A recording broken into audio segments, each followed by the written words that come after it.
The Patriots have released their first injury report ahead of Super Bowl 52, and Rob Gronkowski was listed with a concussion that he suffered Sunday against the Jaguars. Gronk's injury happened late in the second quarter, with the Patriots down by 11, and they came back to win without him. Bill Belichick was asked about Gronk's status yesterday. Let's take a listen.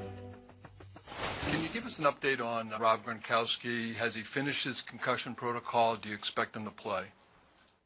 Yeah, we'll be compliant with the NFL injury report, and when that's required, we'll put it on. When is that process completed, finished? When's what process finished? The concussion report, whatever his situation is, whatever his status is, we'll put it on the injury report. We'll make sure the first one to get it. I'm sure you will. Do you expect him to play? Not a problem. Do you expect him to play? We'll put it right on the injury report, and that's what we're going to do. Okay. Just like everybody else does. We'll make sure you're first on the list, too, Stacey. Thank you. I appreciate it. I don't want to hold anything back here. Get that out there right away. I know you don't. That's all we can do. Shannon, how much do the Patriots need Gronk? Man, I bet Coach Belichick be going home like, I be killing me. I be killing me. I bet he does. Right. I think he does. Skip, the Patriots have proven Tom Brady won 3 Super Bowls before he even knew Gronk was. We've seen them win regular season games. We've seen them win playoff games. And last year they went and won a Super Bowl coming from 25 points down. So we know they're more than capable of winning a game without Rob Gronkowski. But what Rob Gronkowski does, he makes everybody else's job on that offensive side, especially the skill position, he makes their job easier because he's the only guy that requires a double team. And so if you just look at Brady's numbers, his completion percentage is higher, his QBR is higher, yards per attempt, yards per completion, all that is elevated when he's in the lineup. Plus, at 6'6.5", 280 pounds, he's a dominating run blocker. Now, they don't run the ball, say they're not a Pittsburgh Steelers or Cowboys where they're trying to go out to set out and say, we go trying to get 150 today. But he's a great run blocker, so he's that added dimension from that aspect. Even if Gronk doesn't play, Skip, the Patriots will still be the favorite because one team has Tom Brady, who's going on his 37th playoff start, and the other team has Nick Foles, who's going into his 4th playoff quarterback start. So the differences in that position alone is enough to say the Patriots should be favored. So I don't know what do you expect. Let's look at this. Let's put it in the basketball context. Can the Warriors win a game? Can the Warriors win playoff games or series without Steph Curry? Absolutely, because they still have Kevin Durant. Could they win those without Kevin Durant? Absolutely. But each one of those players, when they're in the lineup, they make the other's job a lot easier. That's what Rob Gronkowski is able to do. He's the most dominant non-quarterback in the NFL of all offensive players, from Antonio Brown, Julio Jones, Le'Veon Bell, whomever you might like. When you talk about dominance at a skill position that's not a quarterback on the offensive side of the football, Rob Gronkowski is it. So, do I assume Rob Gronkowski is going to play in the Super Bowl? I sure do. Yes. Is there a small chance that he's concussed so badly that he just will not recover? It happens. It happens. But, Joy, you know how Shannon sometimes leans over to you and says, see what he's doing there? See what he's doing? Like he's trying to figure out my plan of attack. What? Joy, did you see what he just did there at the end of what he just said? Because what you just did there was a little method to the madness. This is the most dominating receiver in pro football. He's a monster. He's uncoverable. It takes 2 men. Blah, blah, blah, blah, blah.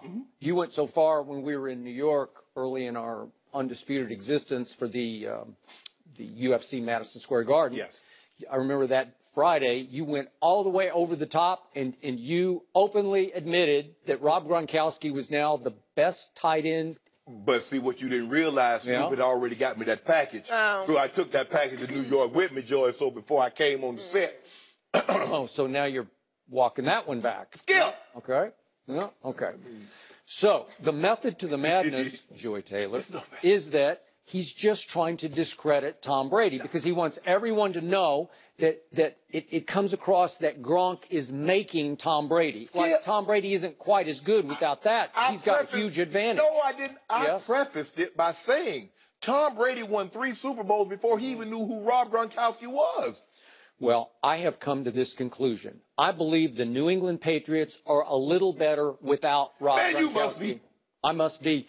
Snoop got you in the back. Oh, Snoop took care of you too. I got sunflower seeds, but they were different kind of seeds. I bet they were. I don't know what they were. I don't know what they were. Yeah. They were seeds, all right. Yeah. Seriously, I can show you. You can do all your QBRs, but I can show you that Tom Brady is even more effective without that monster who does draw double coverage. I give you that. But I think Brady, especially the last couple of years, has become too Gronk-centric, and he was in the first half against Jacksonville, where he starts, this is much smaller level, but it's what happened to Dak with Dez this year. Dak just kept saying, he's single covered. I got to throw it to 88. I got to throw it. And 88 was no longer 88. In this case, 87 is still 87. Yeah. But if you have 2 defenders on him, and he's not the most agile guy. He's athletic to an extent, but again, he lumbers.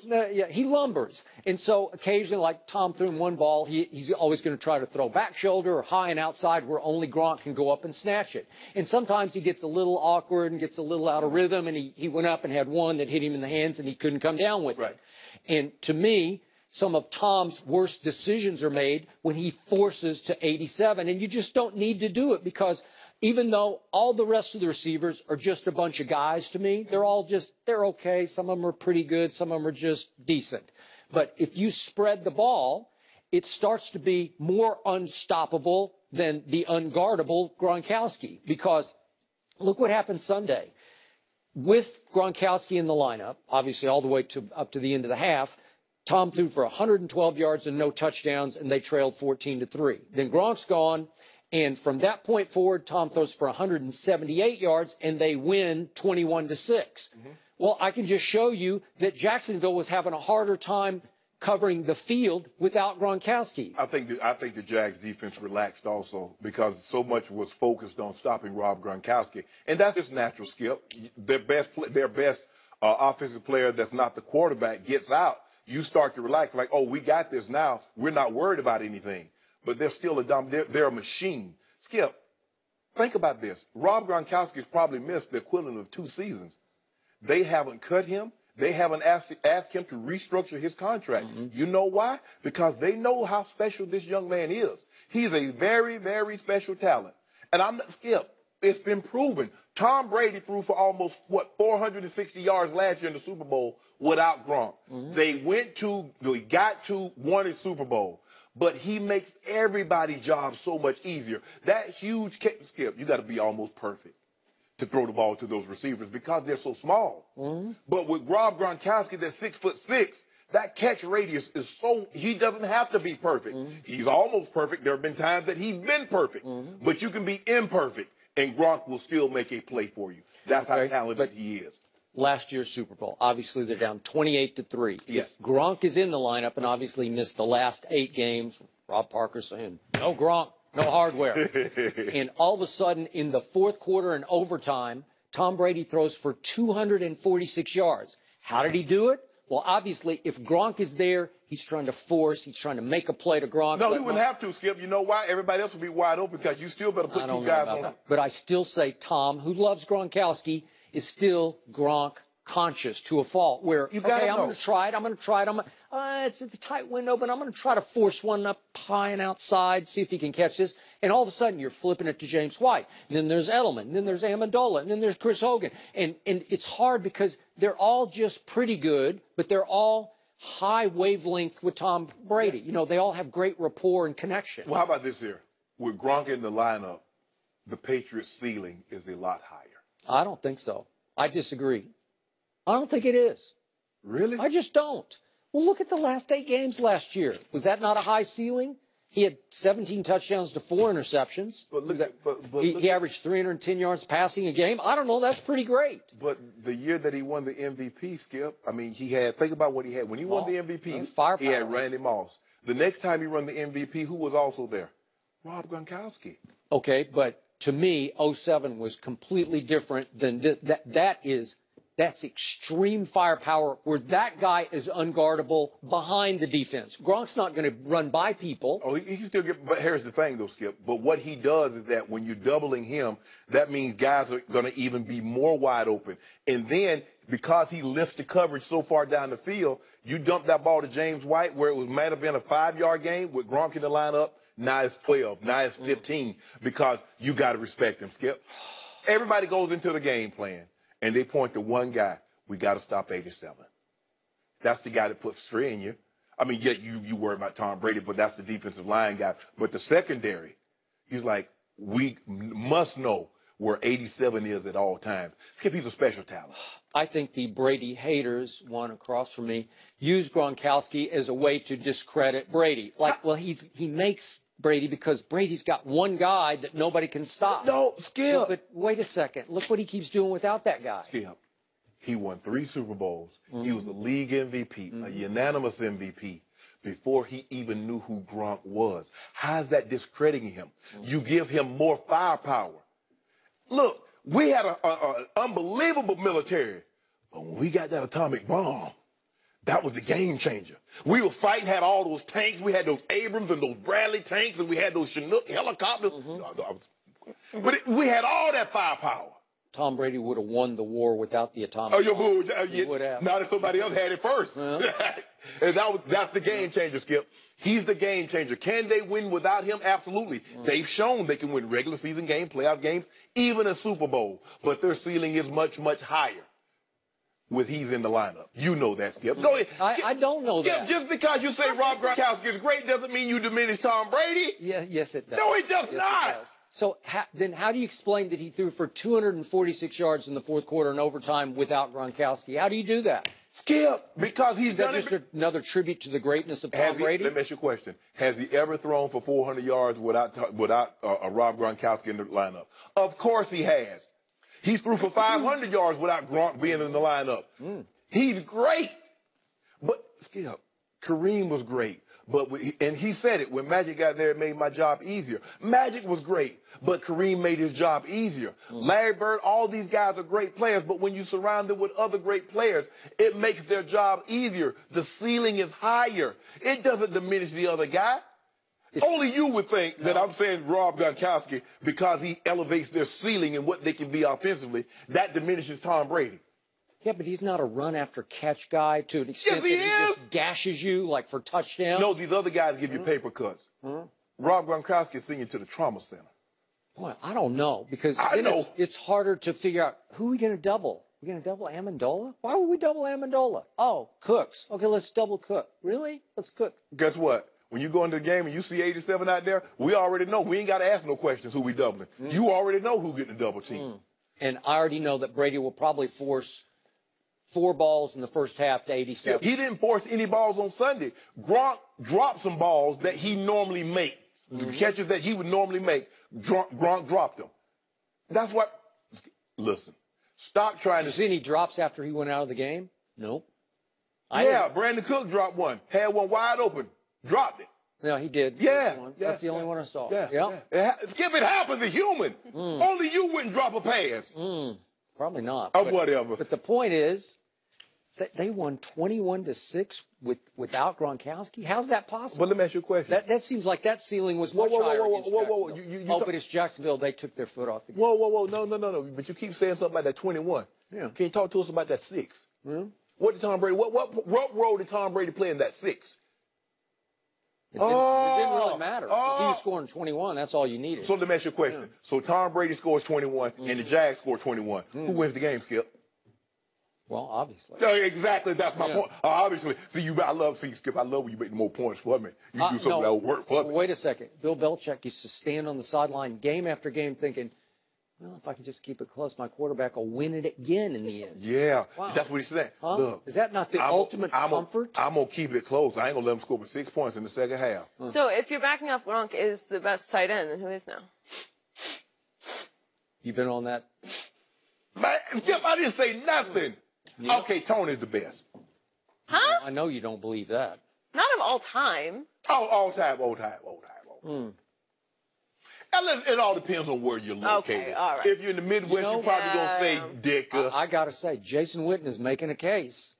To do what? What kind of case? A All-time suitcase? greatest. Yeah, he's making a suitcase. Okay. Yeah, you got to get at least one ESPN's ring. Brian Windhorst reports LeBron has upset the Cavs, traded for Isaiah Thomas in the offseason instead of Paul George and Eric Bledsoe. LeBron reportedly aggressively recruited George to come to Cleveland, and the Cavs had a deal in place that would have gotten them Bledsoe and George, but it was nixed by Phoenix. The Cavs went on to send Kyrie to Boston for Isaiah and other pieces. Shannon, what do you make of this? Oh, I believe it.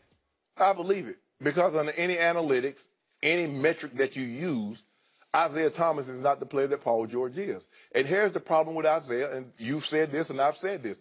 If he's not giving you 30 points, he's of no use to you. Because he can't rebound the basketball, he can't assist the basketball, and he couldn't guard a piggy bank with an AK. So what use is he if he can't give you 30 points, Skip? He's playing 25 minutes a game, but he's getting up over 14 shots per game. Mm-hmm. That's the problem. Skip, of the Cavs starting five has the worst net rating of any five-man lineup out of 73 lineups that have played 100 minutes. That's the worst. Wait, it includes the best player on the planet. Yeah. How's that possible? But when you there are only 5 in the lineup. Yeah. So why isn't the best player lifting that lineup a little higher? Yeah, but Skip, I don't care how even the strongest man back get weak when you got to carry something for long, long periods of time. Even a camel. They say even a straw can break the camel's back. You know where that saying come from, Skip? Especially when the camel's old. This camel here got like 4 months. But this camel we're talking about is running out of gas. You know what? This is about IT. There you go. And see, every chance you get, LeBron has every right to be upset because I'm trying, and he's trying to understand, like, hold on, wait a minute. We're getting a guy that's banged up. We don't know if and when he's going to be able to play. We don't know if and when he'll ever be the same player that we saw last year. And you're going to trade a 25-year-old big shot maker, big shot taker, handles as good as anybody's ever had, 25 points a night guy, for a 5'9", injured, ball dominant, and if he's not scoring 28 to 30, he's of no use to you? What analytics, what metrics did you use? You left out the linchpin piece of that deal. I don't care nothing about that Brooklyn Nets pick. No, you don't, but your owner does. Because here's the thing, Joy. I might not be here to play with it, so what use is that to correct. me? That's what the owner is concerned about. Well, I'll tell you what the owner should be concerned about. You might have that pick. You remember what happened last time I left and you had all those picks? You remember? Yeah, you stayed in the lottery. That's how you got Wiggins. That's how you got Bennett. Well, do you love Kyrie or not? Because they had Kyrie, obviously. Skip. You miss him now. You know I love Kyrie. But Kyrie no longer wanted to be there. And LeBron was willing to try to work through anything. He was willing to fly to wherever Kyrie was. Timbuktu, Kyrie, I'm on my way. I got the G6 gassed up. We on our way. But Kyrie was out. Kyrie had his mind made up. He wanted to dip. So I don't know if Bron could have got a face-to-face sit-down with Kyrie. He could have persuaded him. But at least I know he was willing to try. But for this, look, Skip. Look at that picture. No, I don't want to look at it. You came out better and said, okay, I take this what? You want Kyrie? Give me a 10-pound bag of unsalted peanuts. Give me a candy apple and a box of Cracker Jacks. Because that's what they, Skip. You're not winning a title with Isaiah Thomas, Skip. You're not. Wait, did you just predict they're just finished? We got to try moving. Can you win the East with that little man? Ooh, gotcha. I don't know. I think we got all faith. All faith. I'm about to eat all these Reese's Pieces that's in this bowl right now. Interesting. You watch, Skip, you watch it. Because even if you bring him in with the second unit had a great rhythm. They have it going. But guess what? He comes in there, he jacking up all the shots. Fourth Corver hadn't been the same since that joker stepped in the lineup. Fourth Corver? Yeah, that's what we called it. Because he come in just letting them threes go, Joey. He come into the lineup, Kyle Korver don't even know what the basket looked like. He can't even get a shot up because he waiting for the ball, and Isaiah Hill over there patting the rock, falling down like he on a slip and slide. You saw him Tuesday night. Thought he had roller skates on out there the way he was falling down. 5 times in a row coming down. He, whoop, whoop, whoop. Maybe that hip, not quite right. So what I'm supposed to do with that? And you knew it going in. You potentially are acquiring damaged goods. And I believe Danny Ainge admitted publicly the hip was a big part of why we moved him. Yeah, think about that, Skip. An even swap ain't no swindle. So if I give you a Ferrari, a brand spanking new Ferrari, and you give me a Lamborghini, that ain't no swindling deal. But if I give you a brand new Ferrari and you give me a beat up pickup truck, that's a swindle. You swindled me. And Dan Gilbert, you let it happen. Bron, I believe Dan Gilbert trying to sabotage you. Sabotage him. Ask for a trade. Say, I want to go to the Houston Rockets. He just may be doing that right now. We behind closed doors, that could be happening. Yeah. My turn? Yes, your turn. 3 points. Number one, I will agree with you and agree with LeBron that if he had Eric Bledsoe and Paul George, they would be better. A little better, but maybe not a whole lot better. Because I'm going to remind you, the Milwaukee Bucks acquired Eric Bledsoe, and he's been there for 36 games. And what just happened? There's such a disappointment that Jason Kidd got fired. Yeah. Okay, so did Eric Bledsoe change life in Milwaukee? No, he did not. Would he have changed life with the Cavaliers? He is a client of LeBron, so maybe, but I don't think he's going to be the difference maker that you think. The greatest basketball player, or an argument for the greatest basketball player ever, was in Milwaukee. And he wanted out. Kareem. Okay. So you're not winning in Milwaukee because you can't attract the attention. Ain't nobody's going there. Giannis, as great as he is, Skip, you need other pieces. But you just paired up Bledsoe with Greek Freak, and what happened? He ain't Braun. 500. Greek Freak Braun now? No, I didn't say that. But I'm saying you have two pretty good pieces in the Eastern Conference, and Jason Kidd just got fired. Yeah. Okay, so how good is Eric Bledsoe? I think he'd be a lot better with Braun. Well, sure, he'd be a little better. He'd be better than that little man, but he's not going to change your life. And Paul George, or as I call him George Paul, he's still a complimentary star. He's not a superstar. I take Paul George. I got you, but ask Russell. I wish we could put Russell Westbrook on a lie detector right there about what he really sees in Paul George, because the truth is they all united. It was 3 quote-unquote superstars with Melo and Paul George and Russell. And what's happened? 27-20 has happened, and they've been a first-half disappointment, and they had just won 5 straight games to climb to 27-20. But Skip, it's hard when you got 3 guys that basically play the same way. They need the ball to do things. What worked so well with Magic and Kareem didn't need the ball dominant. Magic would drop it to him. Bird, McHale, and Parrish, they worked because they were so totally different. You got three of the exact same guys. Okay, but what did you say yesterday? Paul George does not deserve to be on the All-Star team, right? No. Okay. But that doesn't mean he's not a good player. Okay, he's a good player. Eric Bledsoe's a good player. But if you give LeBron Eric Bledsoe and Paul George right now, are they that much better? Are they ready to challenge Golden State? Look here, Skip. No. I take Paul George. I take Curious George. I take Boy George right now over Isaiah Thomas. Skip, he's a net. Skip. He's in 7 starts, he's minus 92 in the minus plus minus. In 7 starts, minus 92. And you talk about LeBron James is 98 in the second half. He is. That's why, because he got that 92. Now we're going to get to the guts of this discussion. So I give you that. They'd be a little better with those 2 players. But why don't they have those 2 players? Because LeBron James would not commit long-term to Dan Gilbert. It's as simple as that. He cut off his nose to spite his face, as the old cliche goes. If he hadn't traded Kyrie, he would have committed. So once you try to get, I ain't committing to you. So what now? I commit long term. You might trade Kevin Love from under me. But if LeBron James had committed back in the offseason to give him 3 more years, I'll give you 1.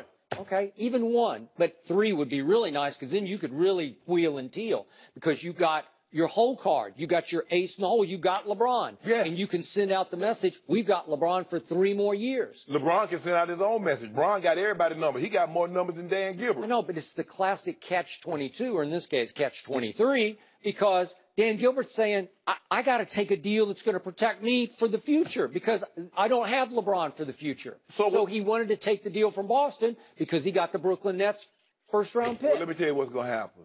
When LeBron walks away next year, if that were to happen, you're going to be stuck with that Nets pick. Who says it's going to be the number 1 overall pick? Nobody. And Isaiah Thomas. But you're not going to be stuck with it. You're going to have it. Let me ask you a question. How many games you think they win with that Brooklyn Nets pick, their pick, and Isaiah Thomas and Jay Crowder? Okay, but what's the alternative? The alternative is to be stuck with nothing, to start completely over with nothing. Yes, right? start from scratch. Okay, is that what you want? Yeah, throw everything great. out. All right, well, he's a businessman, so he's not going to operate that way. But if LeBron had committed to him, he'd say, okay, now we can do some things, and maybe that team would look a lot different. Ron has given him his word when he came back. Ron shook his hand like this here. Yeah, I'm going to do it. I can't look you in the eye. I want to slug you. But anyway, LeBron has been a man of his word. He brought a title back. Look at the value of the franchise since he's been back. Take LeBron. This is what I know. I believe if he'd have got Paul George, if you gave him some pieces, LeBron ain't got to tell you what. I mean, LeBron don't know. He ain't promised tomorrow. Okay, but I believe LeBron can't complain about a situation, a dilemma he caused. Well, how about this here? He caused it. Okay, if you want to trade Kyrie, just don't get damaged goods in return. How about that? Can we agree on that? It was the pick that Dan Gilbert wanted more than the player. Skip! Because he thinks LeBron is going to walk on him again. Right.